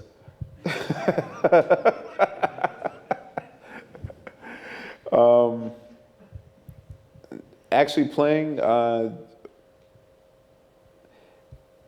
even though I think I kind of misled people into thinking that we were sort of like a Fish or a String Cheese Incident or who are the guys that wear I had to wear a bear suit one night when I seen these guys, the jam band, Wayne.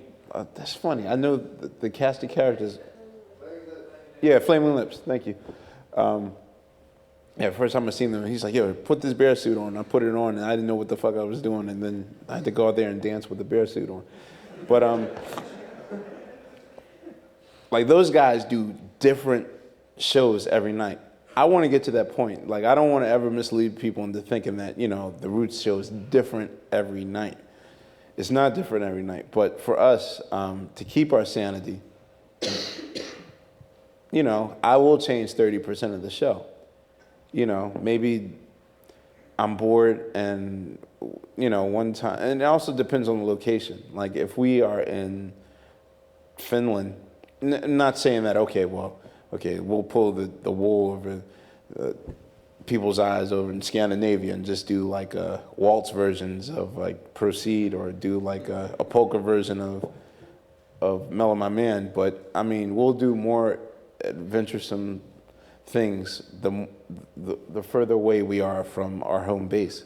So some of the better route shows come from the most secluded places on earth.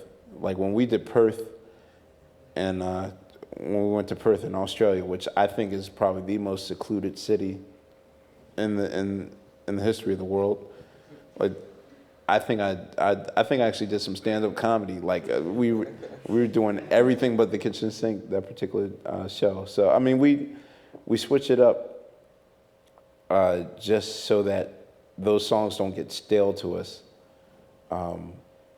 Night after night after night after night. And socially, you know, there's 3 tour buses to choose from. So if you're mad because someone drank your soy milk or down the last of the, you know, Captain Crunch, then, don't laugh, yo. Like, there's been major pugilistic actions over many a Captain Crunch box. Then you could just go on another bus, you know. But the way you picture this, like with the scenario you found yourselves in here in America, I mean, it almost seems like there's a certain fear of incorporating the same kind of stand-up acts in, I don't know, a show in New York or in Philly or in Chicago as in Perth. We're just more serious when we're in the United States. I don't know why. I think it's just the hip-hop thing. Hip-hop is such a machismo, such a very serious stance thing.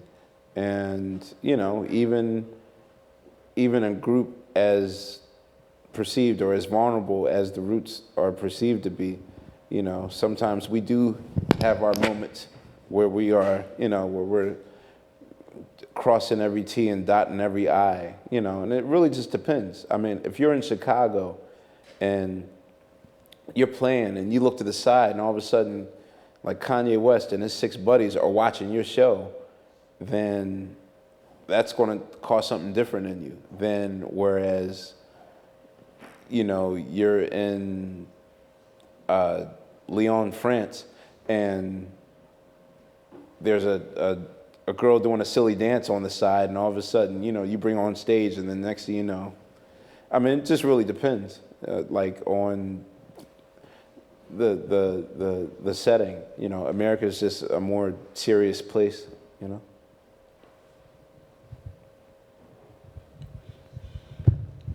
Hi. You Hey. mentioned something about working with Michel Gondry, and since he's one of my favorite directors, I just wanted to ask something more about his approach on doing scores for films and stuff like that.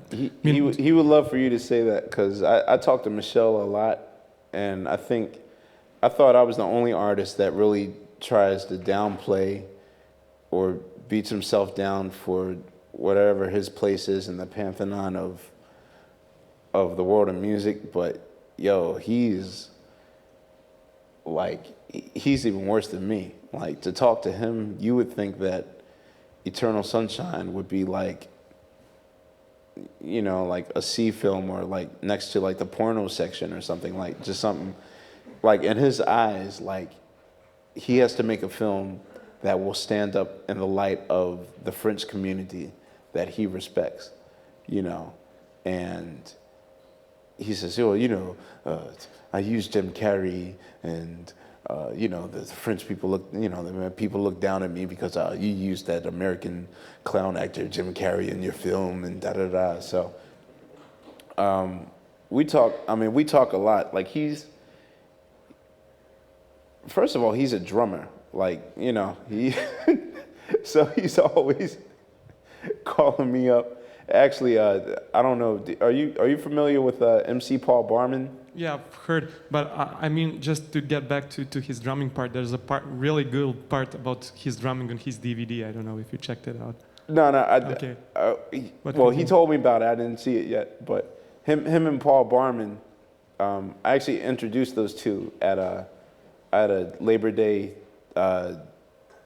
cookout and at my spot in Brooklyn, and I introduced these two to each other, and they now have a group together, and they've recorded 6 songs.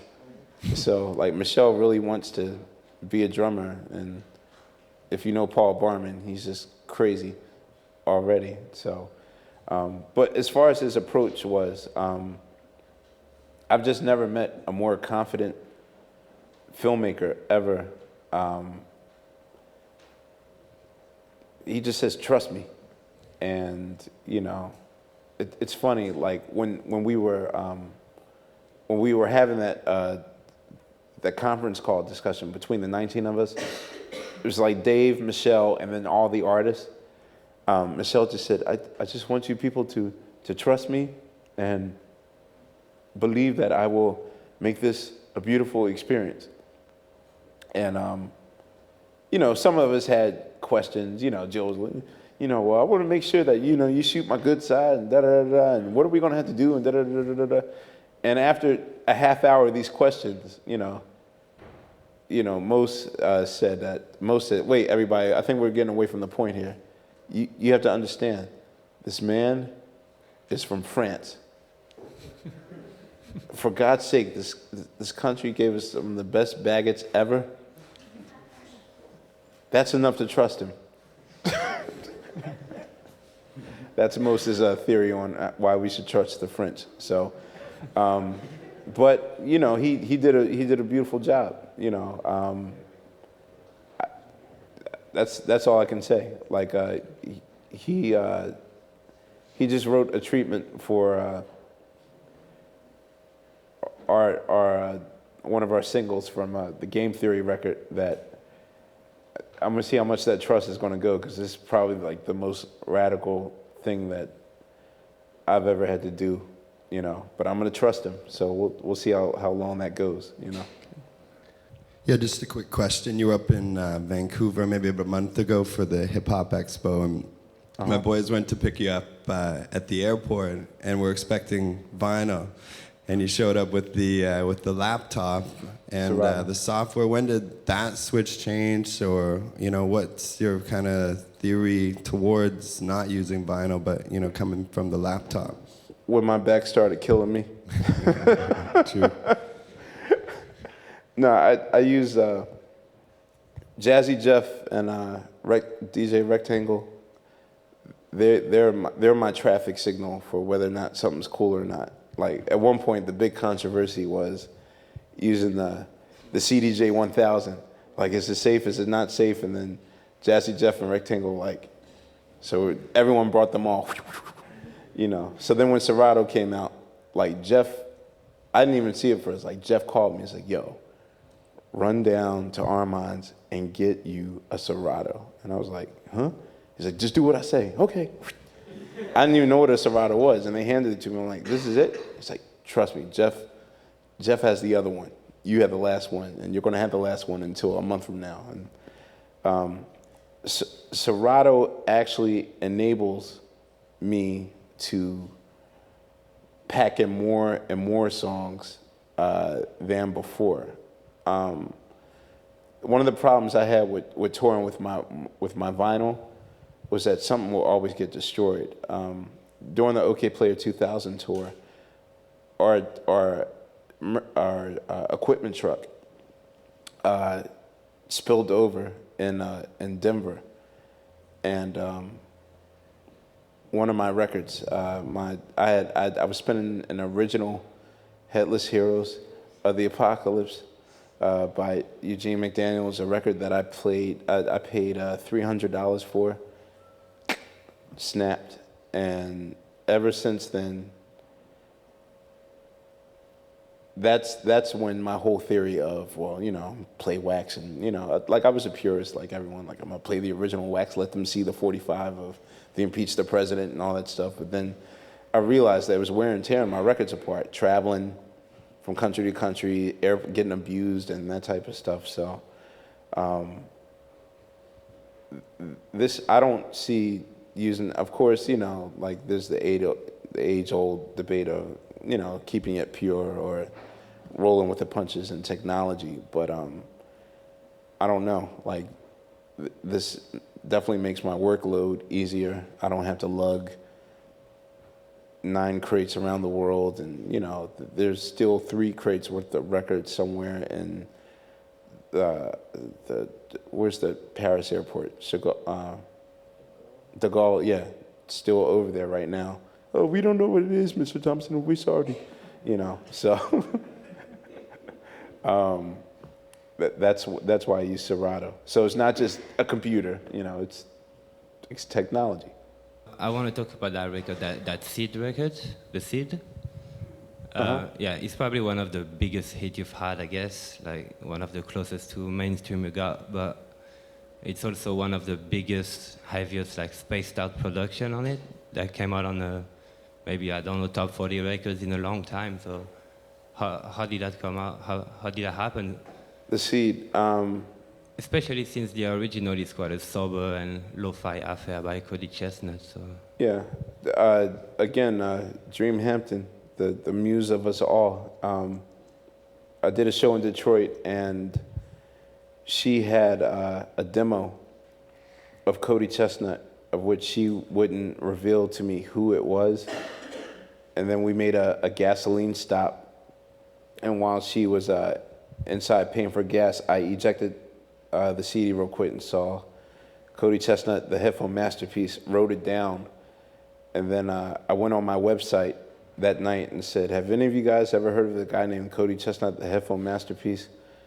No one on my website had heard of him, but someone else associated with Cody had seen the post that I did on my website, contacted his management, who then contacted my record label, who subsequently have rejected Cody.